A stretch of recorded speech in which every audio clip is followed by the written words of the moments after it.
we're back with part two, continuing our interview series. Got this young man right here again. Give him a few opportunity for some parting words.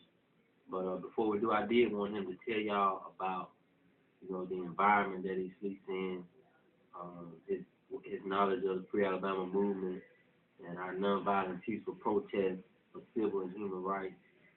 And for him to just explain some of the rights violations that he sees on a day-to-day basis, that he feels like, this is not part of the process for rehabilitation. I mean, even beginning with the bed that we sitting on right now. Yeah, I see a lot of violations, rights, as far as dealing with human rights. Number one is the living conditions is outdated. The prison designed to be the whole approximately probably about 700 inmates. Maybe it's probably about 1,500 here. Like double capacity. Understaffed, that's another issue. It's probably about 150 to one officer. Inmates, 150 inmates to one officer. The food quality is very low, water quality is very low, rats, roaches. Man, the list goes on. I mean, it's undescribable. Yeah, when you look at society, you look at the family we come from, we look at the people that love us and what they provided for us, it's undescribable. It's nothing that we can just put into words. And even when we show y'all pictures, I took a picture, had a guy in lockup send me a picture of the concrete slab sit off the wall about this high, concrete slab about this wide. And this is what we sleep on. The only thing between the concrete slab and the human body is this. Here's a shaving can. You can see, this give you a general idea of how thick the mattress is that we sleep on. And then you can just see the rust right here all up beside his bed. He got some paper stuff down here to try to hold the rust, the dust down. The rust is all over his bed. Anywhere, everywhere you look, there's rust. And, they say they want us to sleep like this, but we trying to figure out what does this do as far as rehabilitation. If this man has anger management issue, how is this going to help it? What type of therapy?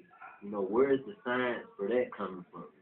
How old is that science in relation to the new science that's available that says that they have programs, therapy, specialists to deal with anger management? How far away is this science to 2013 science, and why is Alabama's prison system so far behind? Man, everything. I mean, it seems to me that as if Alabama intention is to keep people of color incarcerated also. It's just like irrescribable far as the amount of black men missing from their family in the state of Alabama. It's like nothing has changed as of 1865 when slavery was abolished. It's like it's just a new form of slavery, the prison. That's what it seemed to me. And I was talking about that. We showed y'all these basically are our living areas. This is where when they say go to your room, the block that I showed y'all all the video. This is where we live at. And when we step outside of this, we step outside into nothing. We live in the midst of nothingness, and when we step out the door, it's into more nothingness. And we're trying to find our identity, maintain our sanity, continue our personal growth and development. But like he's saying, we're doing it under slave-like conditions. And that's what we're trying to get people to understand. This is the plantation. We working in the kitchen. We taking out the trash. We going into the cutting the grass. We working the plantation. We going on the rose garden. We doing all the things that slaves did in the slave's house. The same way the slave masters used to sleep in master's house. And the whole process, the whole formula is all the same, down to the 6-month issue. I just took y'all out there and showed y'all the 6-month issue. Study history and see, did not the slaves be issued 1 pair of boots every 6 months and 2 pair of clothes to last for a year? Check and study history. That's the process here at St. Pat. That's the process for DOC. Go online to DOC Administrative Regulations and look up 6-month issue for prisoners' clothes and see what it says. Every 6 months, this is what we get. You know, this is what we get. The jacket is not. We live in the middle in Central Alabama. The jackets that they're giving us are not going to come back to conditions that we have to go out now. I don't know, man. It's rough. You know, we're trying to get brothers like him home. I'm trying to get home people that love us, and we living in the midst of slaves. We're trying to figure out why. Tell them about the fundraiser, bro. Our fundraiser, we're asking for $2 million. You know, straight up. I mean, that's what it's going to take. You know, we got to have a lawyer. We got to have an expert to test the water. We have to have an expert on nutrition to test the food.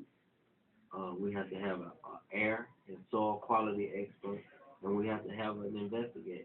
You know, and these have to be the kind of people that, you know, in the civil rights movement, the Thurgood Marshall, you know, the Johnny Cochran. I'm sure there was some female, you know, women. A female story is not told, so I apologize that I don't know. But the story about women in the effort for Fannie Lou Hamer and Harriet Tubman, you know, we only get a few of them, but we know there were many great women that contributed to the struggle too. So our attorney may very well be a woman. It could very well be Michelle Alexander. You know, whoever it is, we know we need the resources to be able to attract these kind of people, because this is a special issue, and it's going to take a special type of attorney. It's going to take a special type of staff. We're not delusional about it. You know, it's going to require funding. When we selling T-shirts, we selling our DVDs, selling the book. You know, we promoting the movement, and this is what our goal is. We need $2 million to bring experts in here so we can show people. It's too big for one camera to capture. You know, I do my best, but it's too big for one camera to capture. And so that's what we need. You know, we need $2 million, and if you don't feel like you can trust us to oversee the money, we'll let you oversee it. Whoever you are that has this trust, you can be a co-signer on the account. We'll require your signature before the money is released. So we know what we want. We know what we're looking for. You know, we feel like $2 million will get us started on that direction. So that's what we're asking for. And if we need some more, then, you know, we'll ask the people, because we know the people love us, but we know that people don't know that we're suffering under the conditions that we're suffering. And that's why we're trying to show them, because we feel like this is not helping anyone. It's certainly not helping us. And the contribution that we can make to our children, my granddaughter, you know, I want to be there for. You know, if I'm going to die in prison, it's going to be because I'm going to die fighting to get to it. I'm not going to die of old age. That's why I'm not afraid. I don't hide the fact that, you know, I'm the voice, I'm the founder, I'm the spokesperson. You know, if you want to attack somebody, you can attack me, because you already attacking me anyway. Every time I sleep on the steel bed, my body, my muscles, my tendons, my vessels are under attack. Every time I stand up and stand on concrete and walk around in there, my bones, my feet, my Achilles, my arches are under attack. So you're attacking me every day, so there's nothing to be afraid of. Free Alabama movement.